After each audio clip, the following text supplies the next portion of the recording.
Okay, thanks everybody, and welcome to another edition of Conversations with Dr. Cowan and Friends. And today, and I'm going to try to get the name correctly pronounced. That's always a challenge. But a friend who I've known for a while, Eyla Cuenca. Is that close? Eyla Cuenca.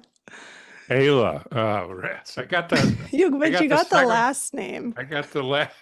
You got Ayla. the last name's always hard, especially in English. And I remember being in gymnastics competitions growing up, and it was like the ultimate butchering every possible way you could say my last name. And I didn't know they were calling me up half the time, so it's Yeah. okay. God. It's interesting because people always mispronounce my last name too, which Oh. seems weird because if you say, how do you say COW? You say cow and Do people say AN. Cohen? They say Cohen, Mm, yeah. which is weird. So I don't know about you, but every time I say my name, I spell it. Uh, Oh, yeah. When people on the phone, like strangers ask me, I don't even pronounce it the first time. I just spell out my first and last name. I don't even yeah. bother. Yeah.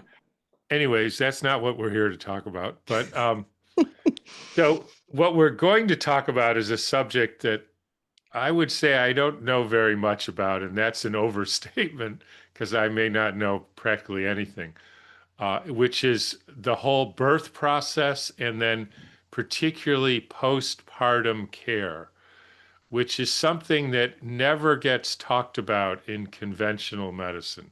You know, after you have the baby, you're either at home or you go home, and that's the end of you.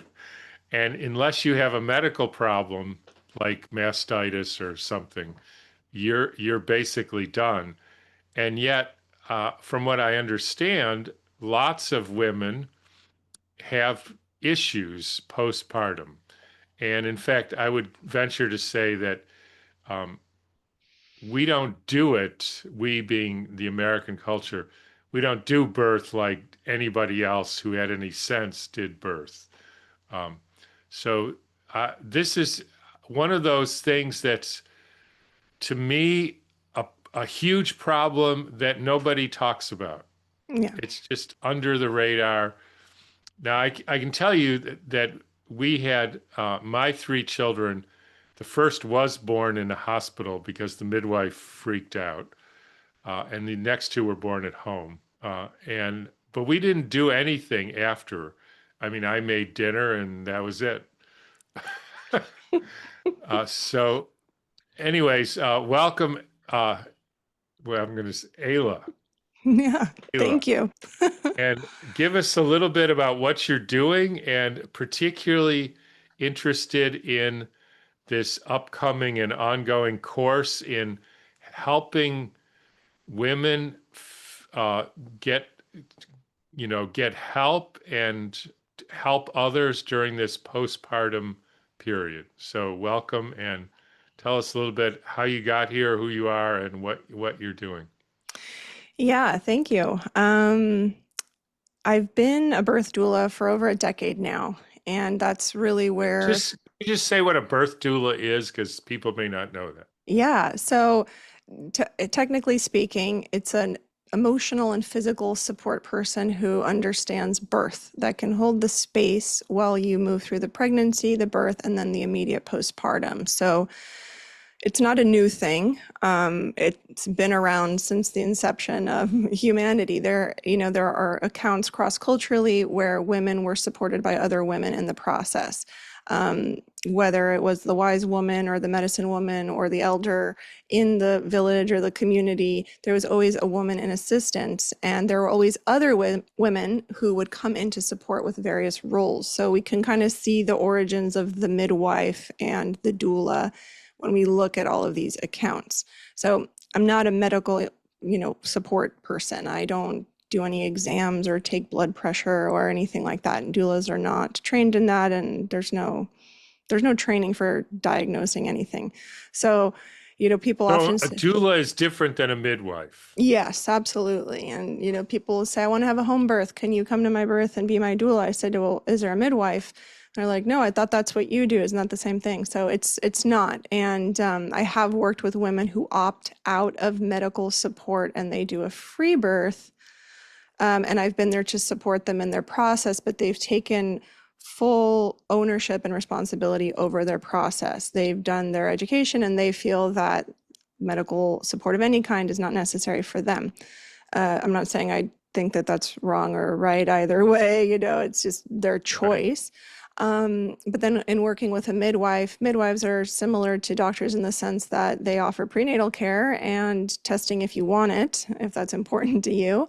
And they hold the space very minimally when it comes to the labor and birth itself. They come in, they'll do some checks, check the heart tones, step out, play Sudoku in the other room, come back later. And then if there are complications, they're very well trained to handle that, like shoulder dystocia or something like that.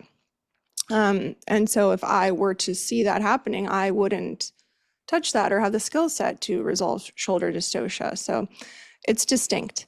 And doulas spend significantly more time with the woman in the pregnancy. We're doing prenatal visits, we're talking on the phone, getting to know their home space, where we're going to labor, sometimes coaching them through limiting beliefs. It really depends on what their needs are and what the doula's skill set is. And then there's the postpartum doula that focuses specifically on holding space in the postpartum, which involves nourishment, cooking, supporting the home and the mother so that the mother can then be available to connect with the baby. So it's not a night nurse where they take on responsibility of the baby and take the baby away and the mother sees the baby 8 hours later or bottle feeds the baby.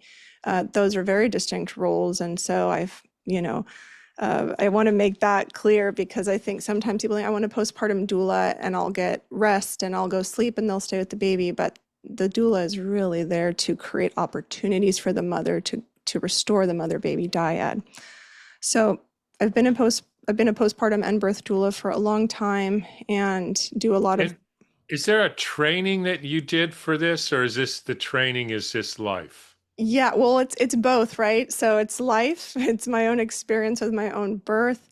Um, and yes, I did a formal training with an organization that's international. And it's funny because it was a 3-day training. And I remember being so excited, thinking I'm gonna, learn. And then by the third day, I said, I barely know anything. Like, what? Like now I'm supposed to go do this? And like, I, you know, without sounding dramatic, I felt like I became an accomplice for the conventional birthing system because everything I learned was how to work with the doctors and find a middle ground for the woman and the doctors. I didn't actually learn much about how to inspire self-advocacy Can in you the give it? woman. Can you give an example of that? Yeah, I remember it so clearly. I'm sitting in the room on the floor, we're watching the slideshow, and the trainer said, and she was an incredible, incredible teacher. However, she's, doing her job. And she said, so when they come in to do a vaginal exam on your client, it's not going to feel comfortable for her. And often she's not going to want to do that. But the best thing to do in that moment is hold her hand and help her breathe through it. And I said, like, what if she doesn't want that thing? And then the teacher said, well, she needs to do it because the doctor needs information. And I said, yeah, but if that, what if she has a history of sexual abuse? What if she'd rather have the doctor assess dilation a different way? Like if we're really watching the behavior of a laboring woman, we can look at her breathing and the amount that she's sweating, and we can kind of deduce where she's at in her dilation without having to physically assault her against her wishes. So Right. that was my kind of deviation away from that doula organization. So I said, So it sounds a bit like how to comfort a baby after they got a Hep B shot. exactly. The Or like answer after a is never circumcision. mind. Yeah. It's like, how do we like inflict abuse and then like gaslight someone into believing that it's okay? Yeah, So and be nice to them. yeah, and confuse them for the rest of Yeah. their lives. So it's that's when I started doing my own research. I started working with the Dr. Bradley American Association of Husband Coached Childbirth, which was like the closest thing that I could find to an in-depth training on interventions, the side effects of a lot of medical interventions, advocacy, and understanding natural, normal, physiological birth. I don't like to use the word normal, but it's like, what is, it's not the average birth, it's the normal birth and how we birthed before all of this. So I spent a year training with them, and then it was a pretty rigorous process. Took another year to actually get certified and begin to work one-on-one with people. So I was still working one-on-one with people, but I didn't feel that I had enough of what I needed to really hold the space I wanted to hold. So that was kind of the beginning of it. And then eventually, after about 7 years, I created my own training programs because I saw the deficits after being in the birth space, like in hospitals, home births, and birth centers, and the fallout of lack of education, the fallout of, challenging dynamics in partnership and how that was affecting the birth and the immediate postpartum, and the fallout of pediatrics too, and like a lot of the injuries that were occurring with my clients. And I said there needs to be a full spectrum education where doulas understand in everything from infertility/fertility to like 6 months after the birth, right? And everything that can go down, and how to remain self-sovereign while also being extremely curious and self-reflective. And so that's What were why some of the problems that you saw in this postpartum period? I saw that, we're hijacked by convenience parenting, right? We're hijacked by, the society that we're a product of, which is like efficiency, disconnection, and, maximizing every possible area that we can. And so in that, a lot of women are already coming from a more dissociated place, right? Because of either birth trauma or previous trauma, or just lack of knowledge on how to be with themselves. And so their solution is to create more separation. So it's like, couldn't handle the closeness, and I'm reeling from the birth trauma. So the solution I'm getting from the internet, family, and sometimes pediatricians is, well, bottle feed the baby formula so that you have more time to restore and regenerate. And then what would happen is that separation would actually create more chaos within her entire chemical makeup, her emotions. Like shame would pile on because she was feeling worse from the separation than better. And now she's separated and feeling like a bad mom. And, She's got a sick baby besides. and she's got a sick baby who, is going through different types of formula to find the right one, and none of them are sticking, and now they're not gaining enough weight. So now there's a concern from the pediatrician's office that ounces aren't enough, and it becomes kind of a disaster.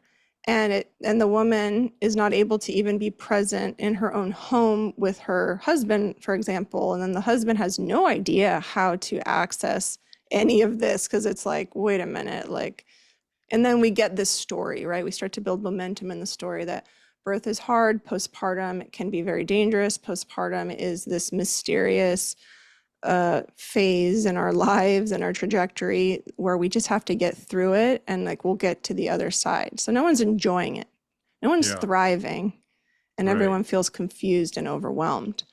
So whereas it should be a celebration of life and family bonding.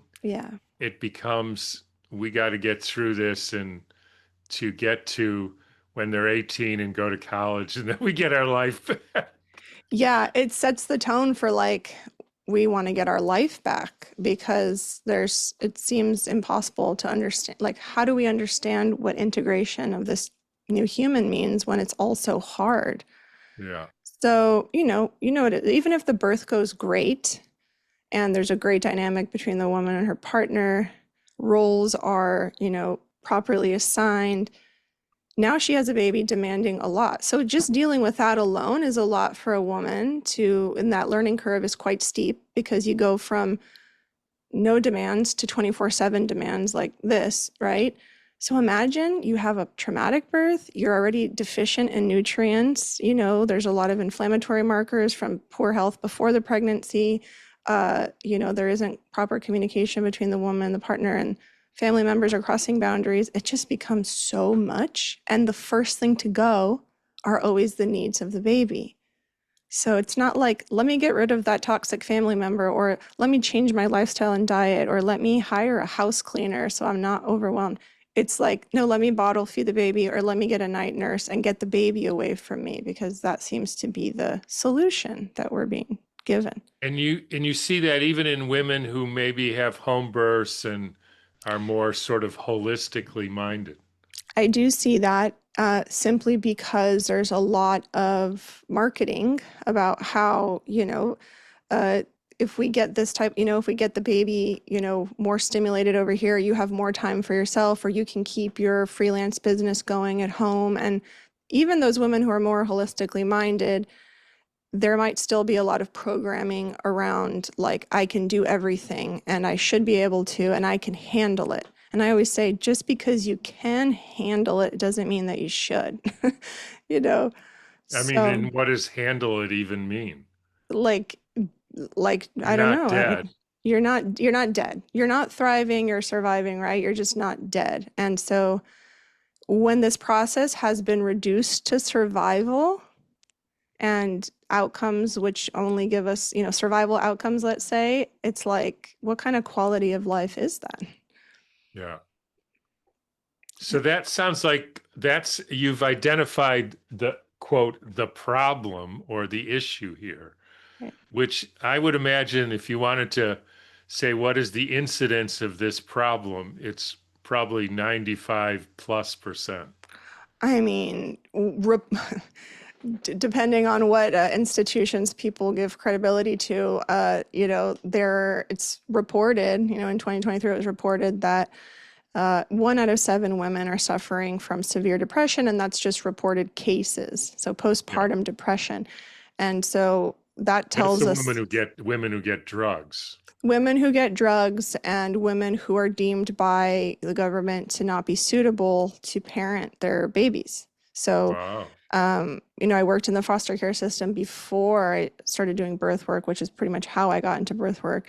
And I remember one of the cases where there was a restraining order placed between the 4-year-old and her mother, and it had been in place since she was about 10 months old, because the mother was in such severe postpartum depression. She was deemed unfit to care for the baby, which of course that system's in place to protect children, but very often it actually robs the child and the mother of their most primal bond, and it's such a slippery slope, because rather than getting her the support and reverse engineering what's going on, which was, I learned later, very traumatic birth, they just take it away and say, well, let's just put you somewhere else and let's just put Right. her on meds, and that's it.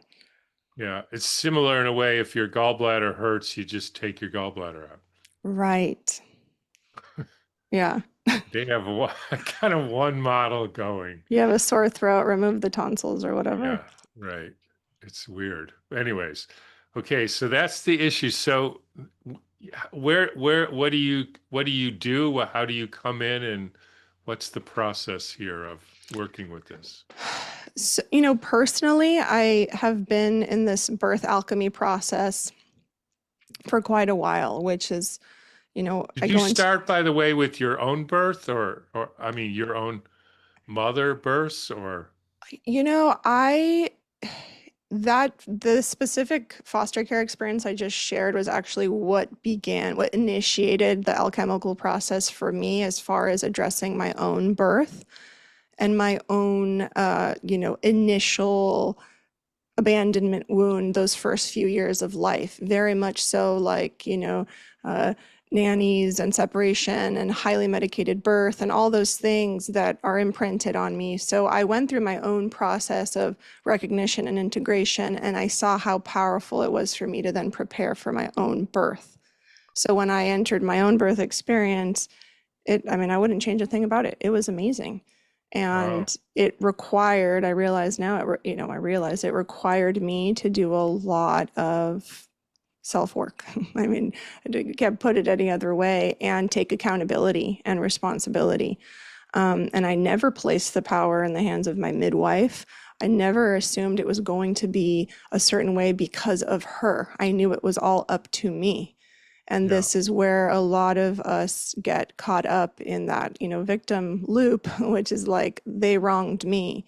And so waking up to the reality that it's in our hands, right, is not easy. But that's where I began this model of birth alchemy. So it's like I'd go into a home as a lactation consultant. The woman say, the baby doesn't breastfeed. He's agitated. He's spitting up. Every time he gets close, he just doesn't like my milk, right?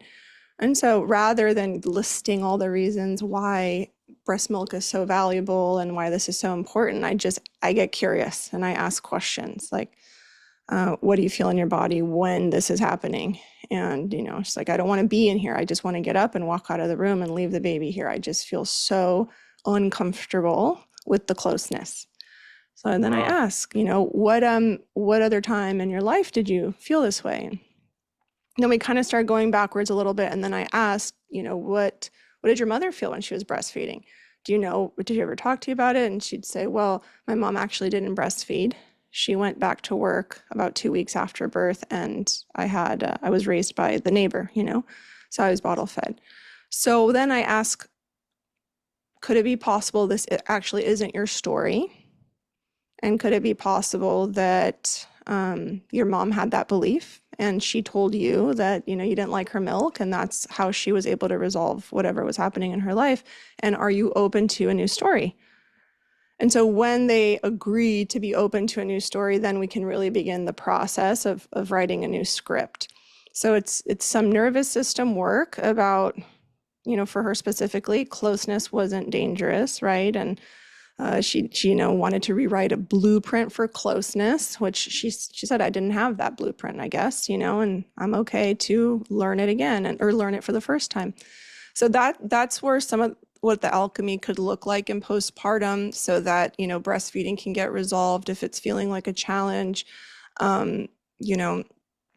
Whatever the issue is, we can address it in these alchemy sessions. And so with the training that's coming up, it's a postpartum doula training, and a lot of it is learning how to hold space for that alchemy. You don't need to be a, trained trauma therapist. You don't have to be an expert in the inner child work. It's really just being able to hold the space while asking questions so that the woman who's in her process can kind of do it on her own. She's resolving this on her own as you ask questions and as you invite her to feel safe in asking those questions. And then there's, of course, the practical side of, how do you prepare nourishing foods? How do you prepare the postpartum cave so that the woman feels very safe in her physical space, and can then drop into this new dynamic with the baby?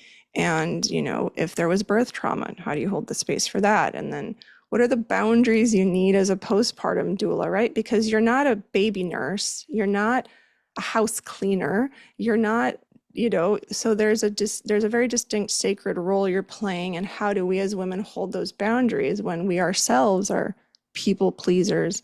We're fawning, we don't have our own boundaries or whatever. So we have to do our own boundary work too. So it's not just an outward training on how to arrange the environment. It's also a training on how to restore a lot within ourselves as women.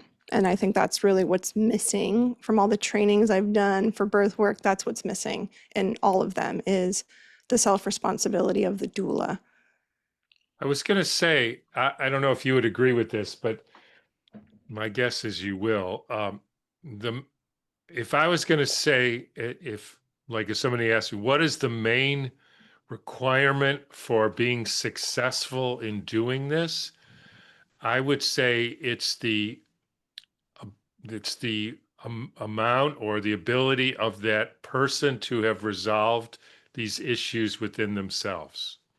Yeah. Because if you haven't resolved the issues, and in particular, you're afraid of, oh my God, if somebody speaks about separation from their mother, like, I'm out of here kind of thing, you cannot help that person. Right. That is the key. That's the key. You have to come to a place where you realize it's not scary anymore. It's just what happened. It's not scary anymore. It's just what happened. We aren't going back to it in order to revive it and keep opening the wound. But it has to be like properly sealed, Yeah. where it has to be Right. properly addressed so that it can then grow, something new can come. Um, And you do that in this training you're talking about. yeah. Yeah. So Wow. that's through doing it for ourselves. So you can't actually like put something into practice unless it's, you've felt it in your own system, right? Yeah. So women come and they say, I want to become a doula because I had this really challenging birth experience and, the system needs to change. And so there's a lot of fire there, right? And so part of the training is addressing where that fire is coming from. And it's usually like, sometimes it's a punishment energy. Sometimes it's like, I'm seeking redemption, whatever it is. And so there have been women who come in and, we talk about C-sections, they get super triggered.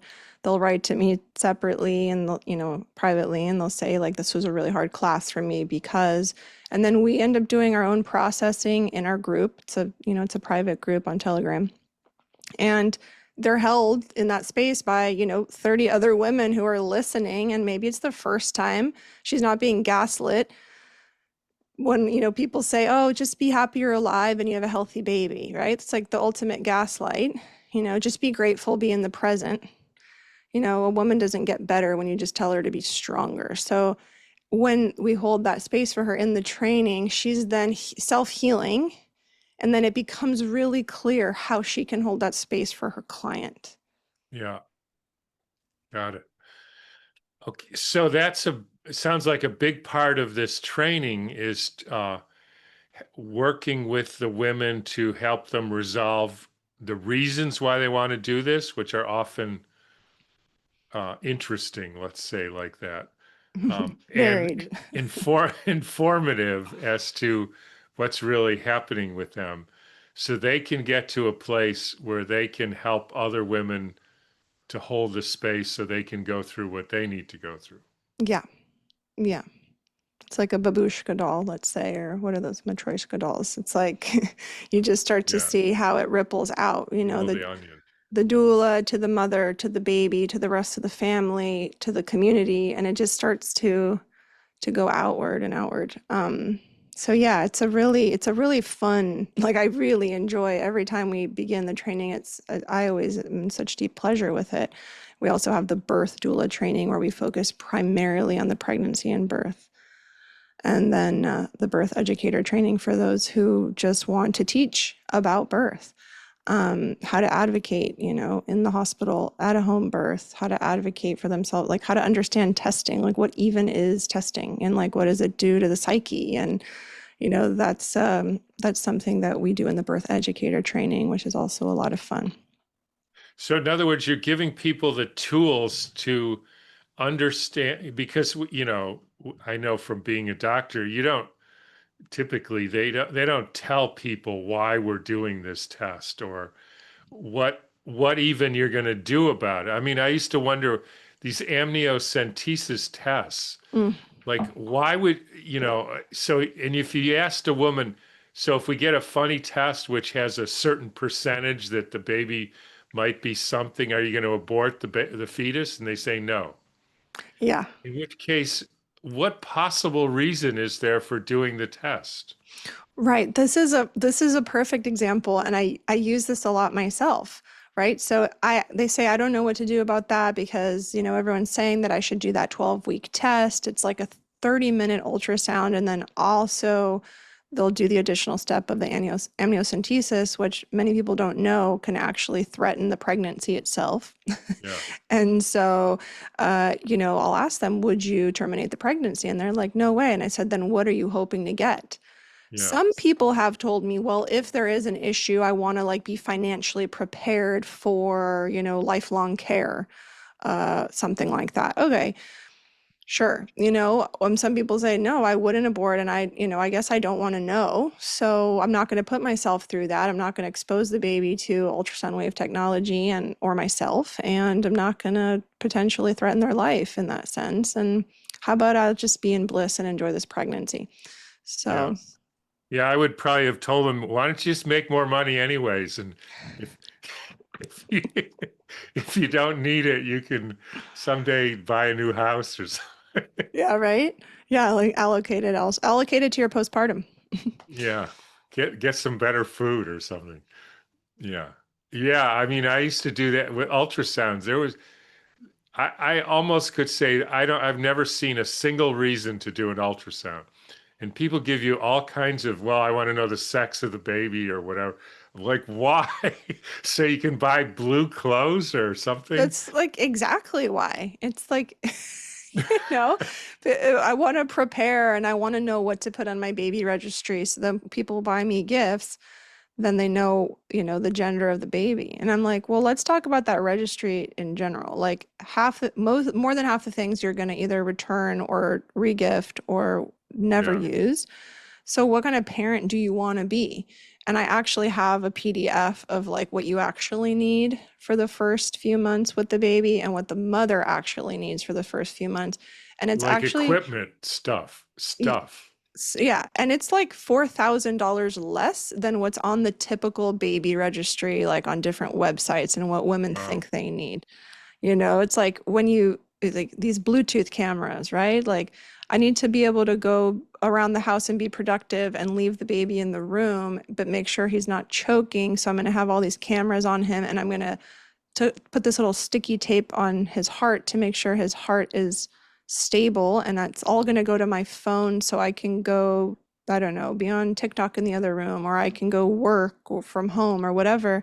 And I'm like, or instead of spending the $600, just buy a baby sling and wear the baby while you do all your stuff. Right. Or get a book and sit in a room. Or get a book and sit in the room and let the baby roll around, you know? Right. Like, so So there's just like weird. overcomplication, which again, we're dominated, the realm of parenting is dominated by this like convenience movement, like what serves the parent ultimately. And we're not realizing how it does not serve the child in the short or long term. And then we're like, why are there speech delays and why are there like severe behaviors and, dopamine addictions and all these things that we are, creating through the guise of convenience. Yeah, I mean, I'm gonna date myself here because I'm from a little bit different era than you, but I still remember when I was growing up the extremely rare times that somebody wanted to take my picture, like with a camera, and Yeah. I did not like it. I did not want them to take my picture, and I would run away and hide. And I don't know why. It was just I didn't like it.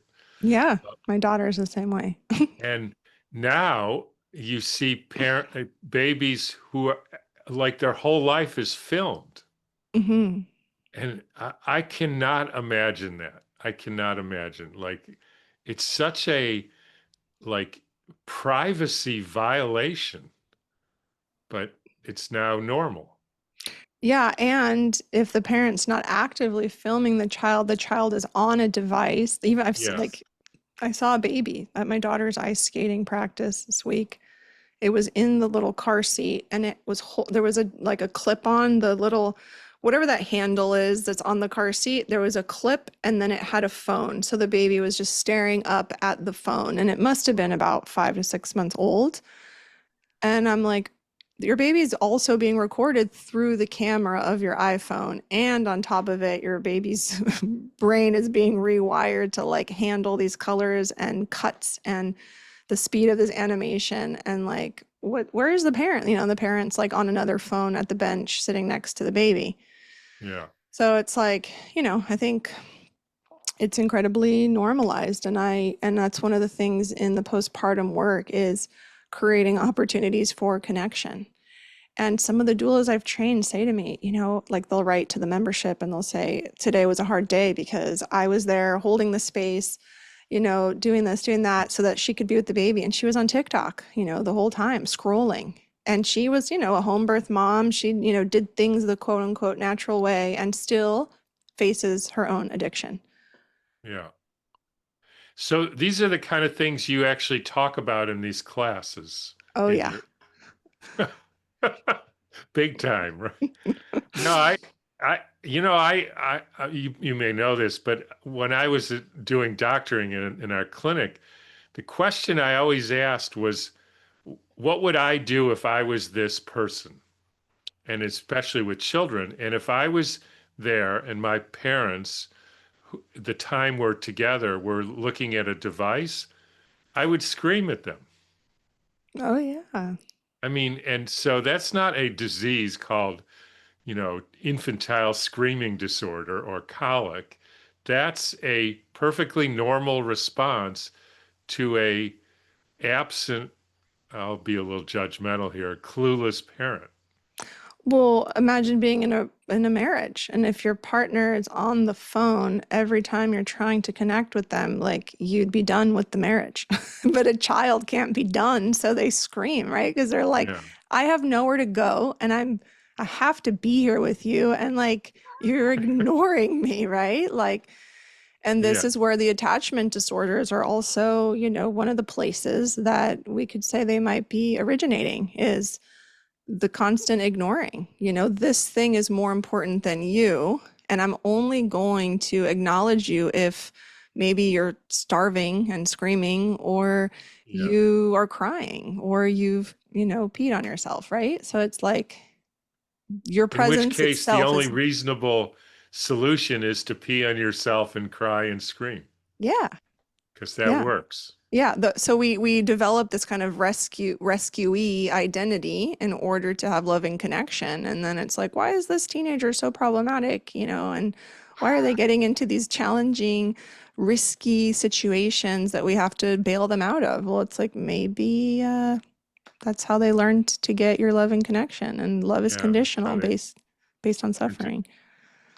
So, and you also get into things like, I'm sure vaccines and food and screening tests and well baby visits and all that stuff. Yeah, absolutely. And, they learn all of this in the training, right? So it's like, and I'm very clear from the beginning, the language that I use, like we don't, even though the birth world has really been hijacked by these political ideologies and gender neutral language is being used, and they no longer say breastfeeding, they say chest feeding, all of these national organizations. I'm very clear from the beginning that that's not what's available in my containers.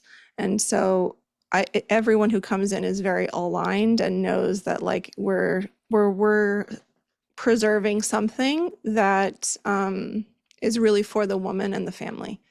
Yeah. And so we do address vaccines, and we say, we have to learn how to toe the line, because you might work with a client that is pro-vaccine, but when she asks questions, you're available to answer without judgment. So that's the thing there, because our goal is to make the mother feel safe, but we also have to be honest about what's going on. So if she says, I don't know why my baby's so irritable and doesn't want to breastfeed, and every time I pick him up, he cries, every time I put him down, he cries, we have to say, well, you just circumcised him yesterday, so that's probably what's going on. Or he just got the Hep B vaccine. This might be why his body's now flooded with baby acne. There's just like a separation conflict happening. They feel assaulted. However, what we can do is, let's get your nervous system downregulated a little bit, so then the baby can mirror that, and then let's get comfortable, let's walk outside. So it's like how we're going to be very honest about the possibility of why the baby could be behaving this way without shaming, and then offering a solution. So, it's not to go around holding that kind of charge about wrong or right or some sort of meritocracy, but we do want to be honest, because I think it's unfair to have this happening in front of you as a postpartum doula, and the woman's like, what's happening? And you don't want to say anything because you don't want to bring up the vaccine topic, but you also know they just were vaccinated yesterday, and that's probably why they're screaming their head off. And every time you touch their arm, it's like they shriek. It's not even like a cry of like, I'm hungry or I need affection. It's like a type of shriek that a mother can really, if she's listening, they know it's like, I'm in pain and Yeah. I'm scared and my Scared. cortisol is elevated. Yeah. So yeah, we don't shy away from that at all, but we also learn how to talk about it so that we don't get the contract cut. Yeah. And the same with food. You get into what a woman needs to eat and what a baby eventually needs to eat.